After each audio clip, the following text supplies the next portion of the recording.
Hey, it's Thomas at Speed Industries. I do freelance work with mailing, installing parts and stuff on some of the cars, customer cars that come through. We are going to talk about my A90 Supra 2020 model, Downshift blue. Had to have it. Me and my son went down to Houston, picked it up, drove back here to Vegas. Been great. I've put 10,000 miles on it in the 3 years that I've owned it or so. And so Malin and the company thought, since I do work with them, that I could show off my car. So that's what we're here today for.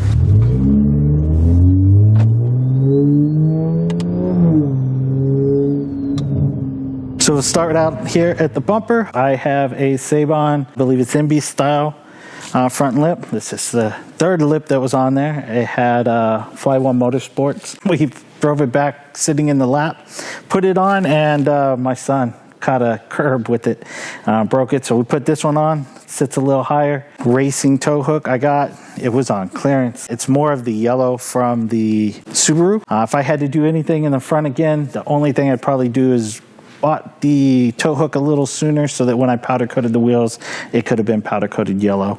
Otherwise, up front, nothing I would do different. I love the way the stance of the car looks and the front end of it. This is about the only way I like a Supra.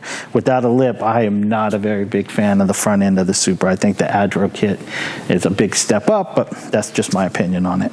So let's start under the hood. I have a Breck Speed cover for the radiator shroud. This is a Blitz bar that I had powder coated yellow. Got the titanium hardware kits off of Amazon. There's a company in Japan. I just sent them a message on Amazon and they made the bolts for me at the sizes I need. I love titanium, so a little titanium bit for the bleeder screw from HPS on that one. I has a Visconti flex fuel kit, sanded and painted the engine cover. Did yellow stripes and the yellow Toyota Supra from Speed Industries, little kit that they sell. It's got a HKS carbon intake, Varus heat shield. And I got with a guy a couple years ago when he had a Black Friday sale with T51 R mods. I asked him if he could do it, and he said sure he could. So we sent one of the housings off, and I had no idea what I started when he did that. It is loud. The guy was amazing to work with, did like 2 or 3 different revisions to make sure that it would work, and sent it back, and it's been perfect. Stock exhaust would probably be a little annoying. It whistles really loud, but with a regular exhaust and intake, it sounds really great.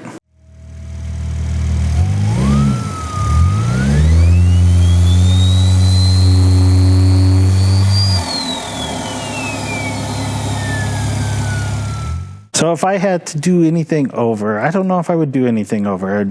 The guy I bought it from already had the HKS and the Visconti tune in there. I like the parts that I put in there. If I could do something, I wouldn't mind doing the Remnant turbo kit. It seems to be a great kit. I don't need a big top mount or any of that kind of stuff. This is just a weekend cruiser for me. Once you start going big turbo, then you want to do the trans and then the fueling, and then you need a bigger turbo, then an engine. So for me, a Remnant turbo kit, I think I would be happy with. Have the trans done up to like their stage 1, the fueling to support that, and that's about all I would do performance-wise. That's where I would want to be at. Also, I didn't speak about it. It has a 4-inch downpipe that I bought off a friend for like $100. That was for BMW, the B58 for BMW, off-brand, but it's 4-inch catless. So the side of the car, I run Graham Lights 57 CRs for my wheels, the 5-spoke. The yellow all started because of that sticker. I put it on there. I really like the contrast, and that's what I decided to do. Powder coated the brake calipers, running Power Stop Z26s, I believe is what they are.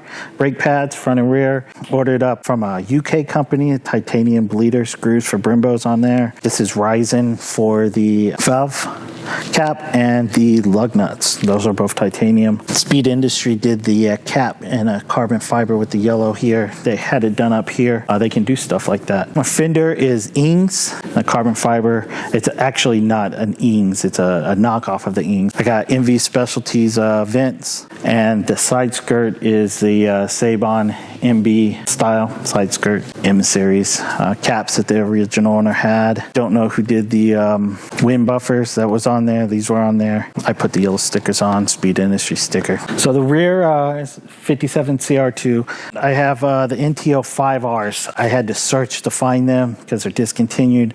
I found a set. I really like the big fat rib that's in the middle of it. I think it makes it look beefier. Those are up there. The front tires, Neto Invo, 255/35. If I would do it again, it would be a 265, but this is what came on there, and the tires have been good. The rear is a 305/35. And they last, I got 7,000 miles out of the first set. A couple of drag racing, some burnouts, little drift videos and stuff like that. Drift from Texas to here. So they did good. I was happy with the performance of them. So we'll start with the driver's side on the interior. Centerpiece is the steering wheel. It's from Rex Speed. I just put a little yellow strip to hide the red. They don't make a yellow stitching. Maybe one day I'll get it taken care of. Overlays are from Speed Industry. I don't know the brand. Got those from them. Did the ambient light kit from Amazon. I installed that stuff myself. It's LED, so it can change RGB and everything like that. Has lights in the speaker pod that I put in there, and the door handle, just a little ambient lighting kit there. I did JQ Work magnetic shift paddles. I like to shift down here, and the Rex Speed paddle broke on me after 3 years, so I went ahead and updated to these magnetic ones. I did Starlight. That really sucked to do. I took a week vacation during Christmas. About 4 hours into it, I was like, I really hated myself, but I am proud of it. I think it looks really good. I put my constellation in there. I'm a Taurus, so I have that in there. After I did the ambient light kit here, and I got my friend, my boy, one for Christmas, he ended up buying me the 1UP lighting underglow kit, and once I had those both installed, I was like, I got to do the headliner, and so I got that off Amazon. This was off Amazon, that was off Amazon, and I put that in, and really happy with it. This is can be changed colors. That's all RGB. The top isn't RGB as far as like different colors showing at the same time. It can only show one color at a time, but I can change it to any color I'd like. And then the final thing is I got Cusco bar that we had powder coated yellow to match the rest of the accents. And my son got me these for Christmas, the seat inserts. First year I had the car, that's what a Christmas present from him was. And then if I could do anything different inside, I think the only thing I do is the steering wheel. I really like the BMW M-style steering wheel. I think it looks better. It's expensive, but I think it's much nicer than the Rex Speed. Nothing wrong with this one.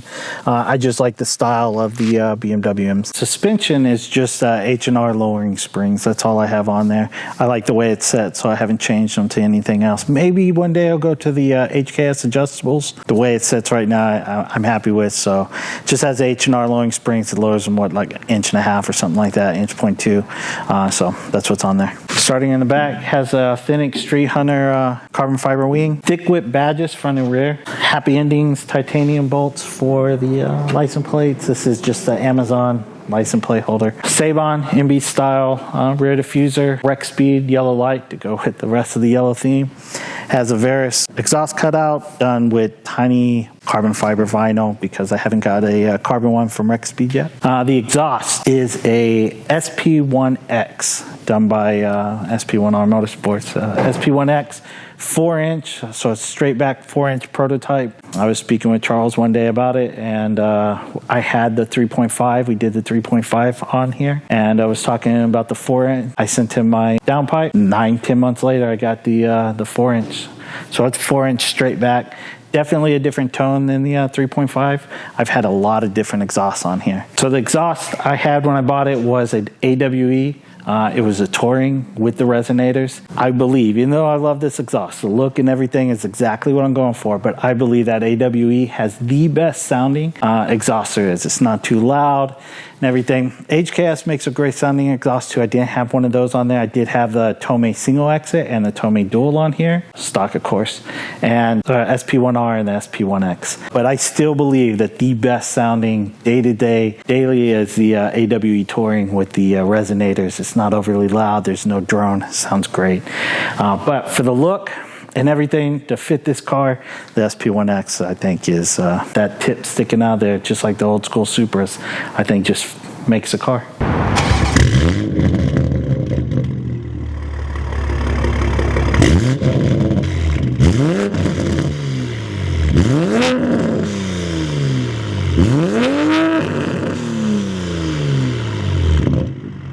So this is the roundup of my A90 Supra. I believe it's the best car I've ever owned. I've had a lot. I've only regret getting rid of one car. That was my Focus ST that was bagged and big turboed. Not because I think it was a better car than this, but I really liked how that car turned out when I was done with it. This is the best car I've ever owned. It's my crown jewel. Maybe one day 911 992.1 is coming, but right now I don't regret buying this car. By far the best car I've owned. The performance, just everything about it. The attention it gets is cool, you know. To me, it's kind of daily traffic now. I'm used to it, driving it, living with it day to day. I think it's the best car that BMW's ever made. The debt plate, I get asked all the time about it. I'm a Vegas Knights fan, and I was coming up with the license plate. I wanted to get a Knights fan, and we were looking at different names and stuff, and my son said debt. He's like, that's what your car is, debt. And so I was like, there's no way that's not taken. And we looked it up, and sure enough, it wasn't taken. So that's how debt came about.